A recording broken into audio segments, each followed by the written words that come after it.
সরস্বতীর পুজো তো করছেন, কিন্তু জানেন মা সরস্বতীর জন্ম কোথায়?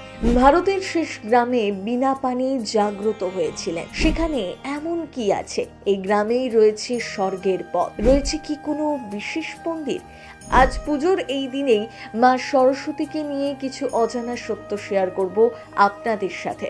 ভারতের এই প্রান্তে গেলেই সাক্ষাৎ পেতে পারেন স্বয়ং বিনা পানির। ভারতের এখানেই নাকি প্রথম আবির্ভূতা হয়েছিলেন মা সরস্বতী। মা সরস্বতীর পৃথিবীতে প্রথম আবির্ভাব হয়েছিলেন উত্তরাখণ্ডের মানা গ্রামে। একেই বলা হয় ভারতের শেষ গ্রাম।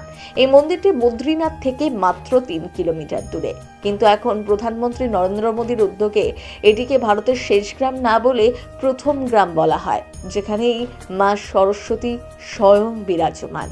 এখানে নাকি মা সরস্বতীর জন্ম হয়েছিল। মানাগ্রাম উত্তরাখণ্ডের চামোলি জেলায়, যা ভারতের একেবারে প্রান্তে। এটা বিশ্বাস করা হয় যে দেবী সরস্বতী যখন মহাবিশ্বে আবির্ভূত হন, তখন তিনি এই স্থানেই আবির্ভূত হয়েছিলেন। পুরাণ অনুসারে সৃষ্টির শুরুতে এই মানা গ্রামেই ব্রহ্মার মুখ গহ্বর থেকে আবির্ভূতা হন বাগদেবী। এই গ্রাম থেকেই স্বর্গের পথ যায় বলে মনে করা হয়। মহাভারত অনুসারে মানা গ্রাম থেকে মহাপ্রস্থানের পথে যাত্রা করেছিলেন পঞ্চপাণ্ডব ও দ্রৌপদী। মানা গ্রামেই সরস্বতী নদীকে দেখা যায়।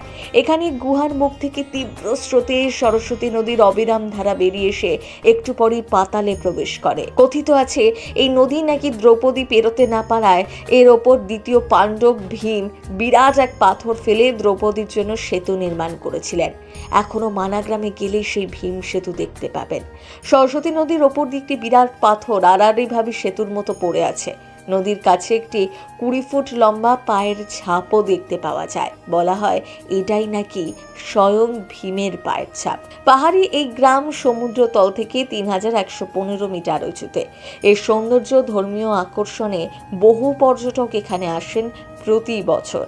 বদ্রীনাথ ধাম যারা দর্শন করেন তারা অনেকেই মাত্র 3 কিলোমিটার দূরে মানা গ্রাম একটিবার হলেও ঘুরে যান।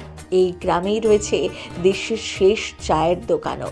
পর্যটকদের কাছে অত্যন্ত জনপ্রিয় সেই দোকানটিও। এই গ্রামে যাওয়ার পথে দুই ধারে প্রাকৃতিক দৃশ্য এত মনোরম যে দেখে মনে হবে যেন স্বর্গে পৌঁছে গিয়েছেন। তাই বলা হয় এই গ্রাম থেকেই নাকি স্বর্গে যাওয়ার পথ রয়েছে। আপনিও কি কখনো গিয়েছেন মানা গ্রামে? আপনার কেমন অভিজ্ঞতা কমেন্ট করে লিখে জানাতে ভুলবেন না। প্রথম বাংলা ব্যুরো।